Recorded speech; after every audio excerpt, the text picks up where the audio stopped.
हम पुनीता झा सबगोटा के प्रणाम करै छी। जय मिथिला, जय मैथिल। एकटा सिंदूरदान कालक गीत हम सुना रहल छी।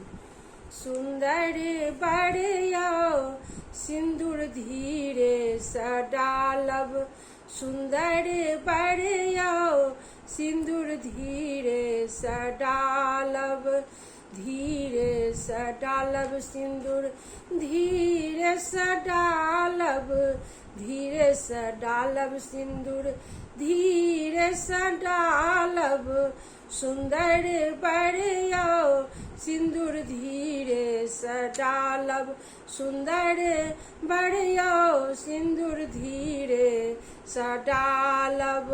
हमरा धिया के माथों में टीका जी, माथों में टीका, सुंदर बड़िया टीका चोरी ने करब, सुंदर बड़िया सिंदूर धीरे सँ डालब। हमरा धिया के नाकों में नथिया जी, नाकों में नथिया, सुंदर बड़िया नथिया चोरी ने करब, सुंदर बड़िया सिंदूर धीरे सँ डालब। हमरा धिया के पैरों में पायल जी, पैरों में पायल, सुंदर बड़िया पायल चोरी ने करब, सुंदर बड़िया सिंदूर धीरे सँ डालब।